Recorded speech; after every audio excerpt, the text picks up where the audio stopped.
আপনারা জানেন না?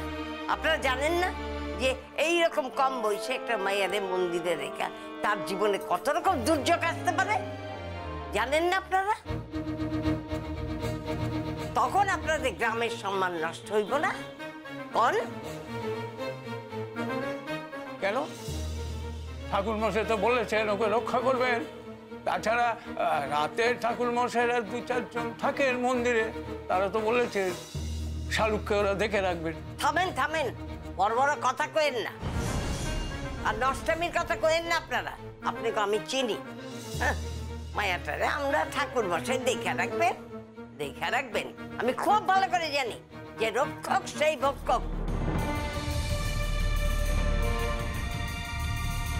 প্রণেতা মনস বুদ্ধি হৃদয়ানাঙ্গুনাত্মক ত্রিগুণাতীত গণিতন্দ শুদ্ধ সত্তরে স্থিত। রাম রাম রাম। আপনি মা এসব কথা বলে আমাদের ছোট করছেন। আপনার বাড়ির মেয়ের যা হয়েছে সমাজ তাকে মেনে নেবে না।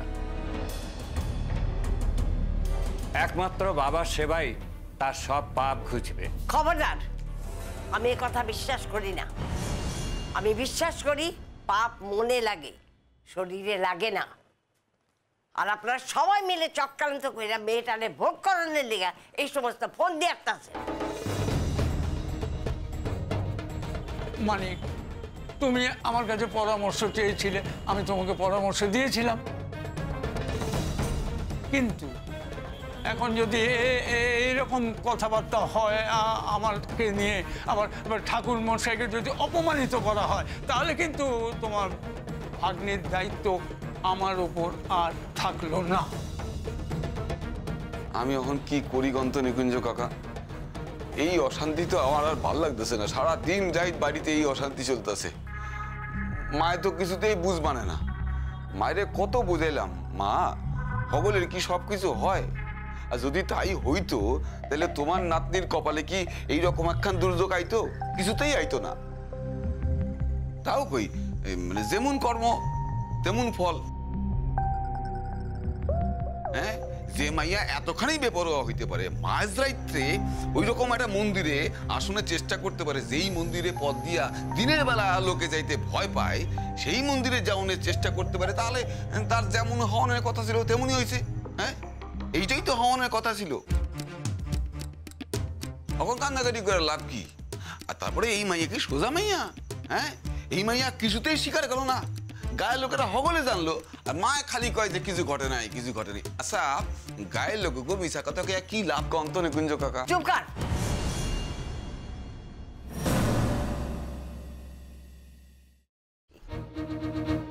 হ মা, আমার আগ্রহ খান বেশি, কারণ আমার পোলা মাইয়ালে সংসার করতে হয়। আমি গেরস্থ মানুষ, ওই পোকায় কাটা মাইয়ারে লইয়া আমি সংসার করতে পারব না, তারে ঘরেও তুলতে পারব না। এই আমার স্পষ্ট কথা। আমার স্পষ্ট কথায় কোনো কষ্ট নাই।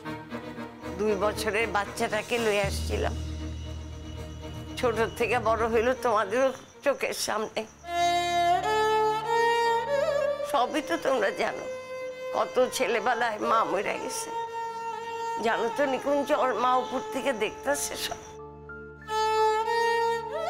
সব সময় দেখতেছে আর ভাবতেছে যে আমার মা তার মেয়েকে রক্ষা করতে পারবো কিনা। আমি তারে কি জবাব দিব বাবা?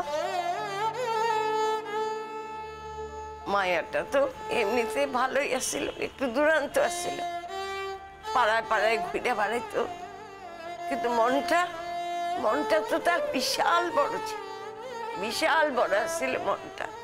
পাড়ায় সবাই তাকে কি ভালোবাসতো, সকলের সুবিধা দেখতো, সকলের কথা শুনতো।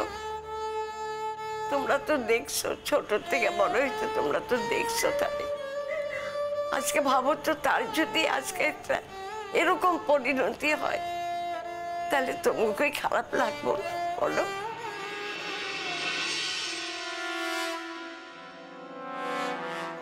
তোমরা তো এখানে সকলেই আছো। সকলেরই আমি একটা প্রশ্ন করতেছি, তোমাকে ভেতরে ভেতরে কি কষ্ট হইতেছে না? মায়াটা সংসারের বাইরে চলে যেতেছে, সমাজের বাইরে চলে যেতেছে, তোমাকে দেখে খারাপ লাগবো না? বিশ্বাস করো নিকুঞ্জ, তোমরা যা কইতেছো, মেয়েটা যা গইতে গেছে, যেসব কথা কইতেছো, তুমি বিশ্বাস করো কিচ্ছু ঘটে নাই। আমি তোমারে কইতেছি ঘটে নাই কিচ্ছু। যদি ঘটতো না আমারে কইতো, আমারে কখনো সে গোপন করতো না, আমারে কইতো। আর আমি এও জানি, তাইলে সে নিজে থেকে কিছুতে শ্বশুর বাড়ি যাইতে চাইতো না। কাউকে ঠকানোর ইচ্ছে তার নাই, কখনো তার স্বামীরেও সে ঠকাইতো না। আমি জানি, আমি বিশ্বাস করি অনেক।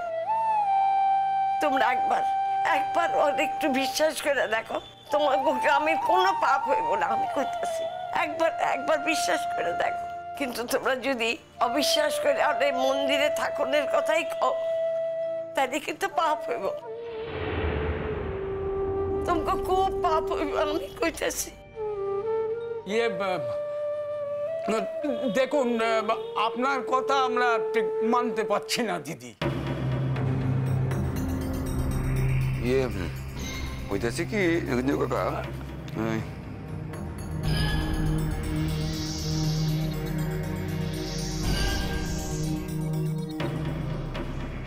হ্যাঁ তাই তো, আমাদের কাছে তো প্রমাণ আছে যে সেদিন রাতে ওর ওপর অত্যাচার হয়েছিল।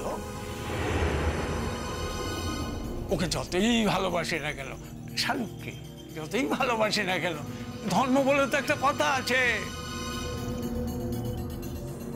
ধর্মকে তো ফেলতে পারি না। ঈশ্বরের কাছাকাছি থাকবে, মন্দিরে থাকবে, আর কি সৌভাগ্য!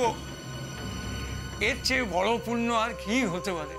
হ্যাঁ, তাই বলে কি তোমরা দেখা করতে আসতে পারবে না? যখন ইচ্ছে আসবে, তাতে তো কোনো বাধা নেই। তবে ও পারবে না, ও মন্দির ছেড়ে কোথাও যেতে পারবে না, সংসারেও যেতে পারবে না। হ্যাঁ মানে তাছাড়া ওই মাইয়ারে তখন তো আর সাধারণ মানুষ বইলা কেউ আর দেখবো না, তাই না? তখন তো মানে ওই দেবতার ওইখানে ভর্তি হওয়ার পরে মাইয়াটারে তো সবাই মানে দেবতার মতন কিরা মায়ের মতন দেখবো আর কি। তাছাড়া ওই সবাই তারে খুব সম্মানও করবো, মানে দেবতার সেবা যারা করে তাকে খুব সম্মানও কোনো মানুষ, তাই না ঠাকুরমশাই? তাই তো, সে কি আর সাধারণ মেয়ে হয়ে থাকবে? তার তো উত্তরণ ঘটেছে।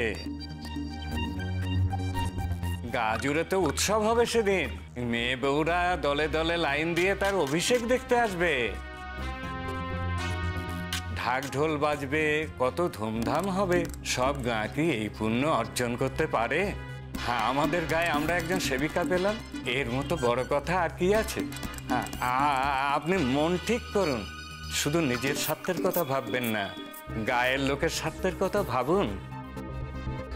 এখন সারা গা জুড়ে এই খবর ছড়িয়ে পড়েছে যে শালুক মন্দিরে থাকবে। আপনি জানেন, সেই জন্য গায়ের লোকেরা সবাই মুক্ত হস্তে দান করছে। ওর অভিষেক হওয়ার দিন দেখবেন গা জুড়ে মানুষের ঢল নামবে। কোথায় আপনি এসব দেখে আনন্দ করবেন, জীবনটাকে সার্থক করবেন? তা না। এই কথা আর কয় কি, আমি তো সেই কথাই কইতে আইছি। কি পরিণতির কথা বলছেন বলুন তো? আমার নাতিদের এখন জায়গা হইব গ্রামের মন্দিরে। এই একটা সুযোগ, যদি একবার মন্দিরে চলে যায় তাহলে কোনোভাবেই আসতে পারবে না। কোনোভাবে যদি আবিরকে আটকানো যায় তাহলেই সব ঠিক হয়ে যাবে। ঠাকুর, ঠাকুর, এই সুযোগ আমার যেন হাতছাড়া না হয় ঠাকুর।